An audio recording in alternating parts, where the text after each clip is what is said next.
Cavallo y de la Rúa en su momento anunciaron lo que después se llamó el Corralito, y cuando vio publicado en el boletín oficial el decreto, ¿imaginó que iba a pasar todo lo que ocurrió en el Fuero?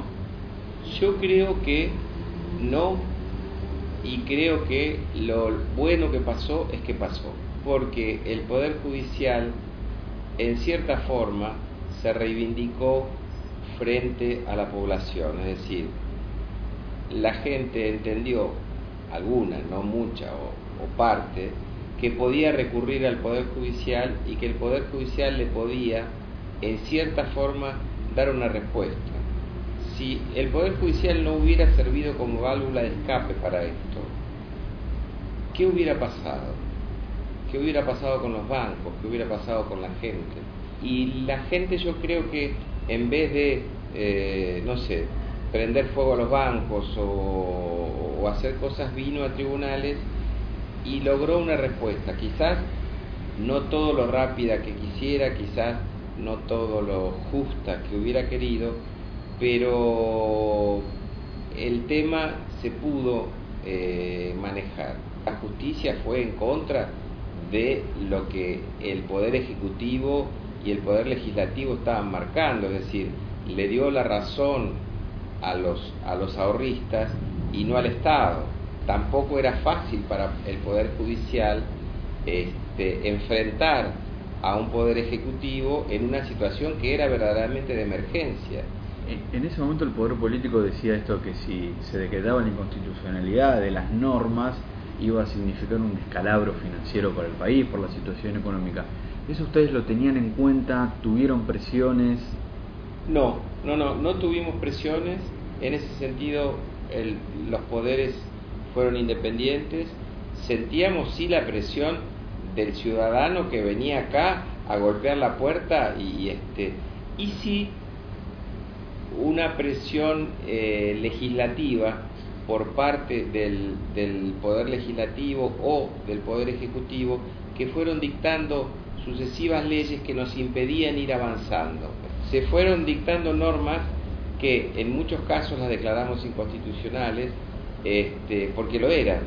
El mismo sistema encontraba las soluciones, ¿no? Es decir, nosotros acortábamos los plazos, tratábamos de suprimir la mayor cantidad de traslados posibles, asegurando el derecho de defensa, porque si esto hubiera tramitado dentro de los plazos correspondientes, no hubiera llevado 10 años, hubiera llevado 15 o 20 años, porque es un problema de que no está preparada la justicia para semejante avalancha.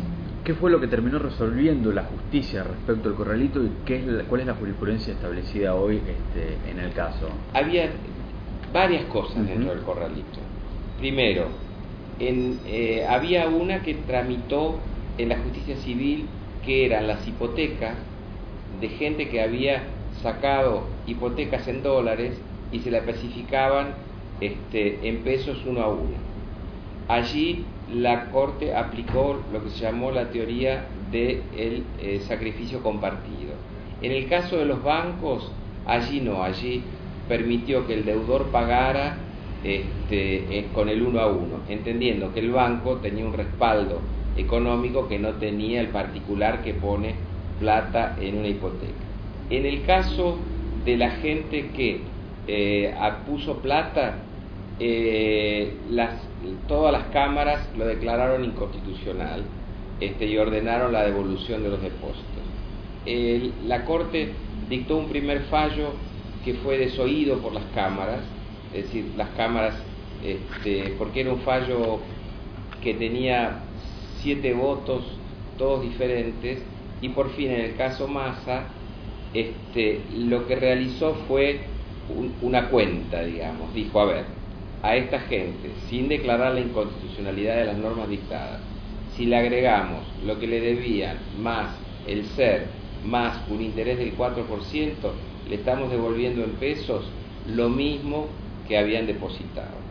La mayoría de la gente, como creía que iba a retirar los depósitos en forma inmediata, no pidió los intereses que corrían, con lo cual los intereses previstos oportunamente no les fueron devueltos, fueron los fijados durante el periodo del plazo fijo, y a partir de ahí, como no los pidieron, el tribunal no se los podía dar, porque uno puede dar lo que la parte pide.